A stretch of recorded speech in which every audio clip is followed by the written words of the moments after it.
بسم اللہ الرحمن الرحیم۔ یہ اس زمانے کی بات ہے جب مصر پر عبیدی خاندان کی حکومت تھی۔ عبیدی خاندان کے بادشاہ کا جب حجاز پر بھی تسلط قائم ہو گیا تو بعض زندیقوں نے بادشاہ کو یہ ناپاک مشورہ دیا کہ اگر روضہ منورہ کو کھود کر حضور علیہ السلام کے جسم انور اور حضرت ابوبکر و حضرت عمر رضی اللہ عنہما کے مبارک جسموں کو مدینہ منورہ سے منتقل کر کے مصر میں دفن کر دیا جائے تو مصر کی عزت و عظمت میں 4 چاند لگ جائیں گے کہ تمام دنیا اسلام کے زائرین بجائے مدینہ منورہ کے مصر آنے لگیں گے۔ احمق و بددین بادشاہ مصر کو یہ مشورہ پسند آ گیا اور اس نے اپنے ایک بہت ہی معتمد درباری کو اس مہم کے لیے مدینہ منورہ بھیج دیا جس کا نام ابو الفتوح تھا۔ اہل مدینہ کو اس ناپاک منصوبے کی خبر ہو گئی تھی، چنانچہ جیسے ہی ابو الفتوح کا قافلہ اس منحوس عزم کے ساتھ مدینہ منورہ میں داخل ہوا، مدینہ کے ایک قاری نے تمام لوگوں کے سامنے یہ آیت تلاوت کر دی۔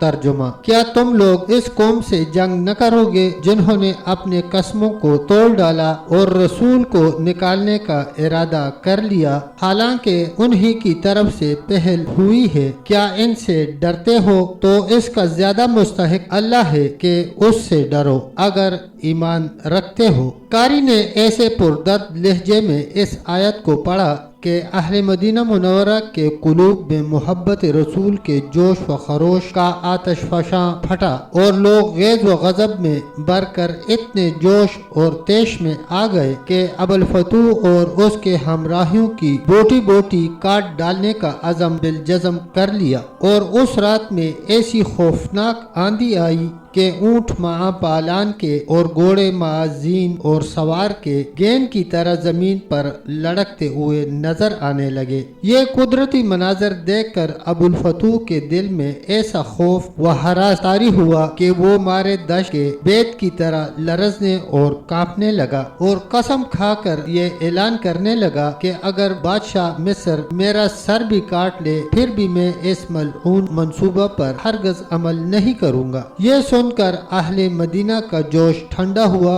اور اپنی جان بچا کر ابو الفتوح مصر چلا گیا اور بادشاہ کو اتنا خوف دلایا کہ اس کے ہوش اڑ گئے اور وہ اس منصوبے سے تائب ہو گیا۔ مگر اللہ تعالیٰ کا وعدہ کتنا حق اور سچا ہے۔ ذکر ہے کبھی رات میں کاشانہ نبوت کا محاصرہ کر کے پیغمبر برحق کے قتل کا منصوبہ بنایا، کبھی دوران سفر میں رات کے اندھیرے میں اچانک قتل کر دینے کا پلان تیار کیا، کبھی میدان جنگ میں حملہ کر کے شہید کر دینے کا عزم کیا، تو کبھی جادو کر کے کبھی زہر کھلا کر مار ڈالنے کا پروگرام بنایا۔ غرض پیغمبر اسلام کے نام و نشان کو مٹا دینے کے لیے کوئی ایسی دسیسہ کاری نہیں تھی جس کو کفار نے نہ کیا ہو، لیکن خداوند قدوس نے اپنے حبیب صلی اللہ علیہ وسلم سے یہ وعدہ فرمایا تھا کہ اے محبوب، اللہ آپ کو ان لوگوں سے بچائے گا۔ چنانچہ ہر موقع پر خدا کا وعدہ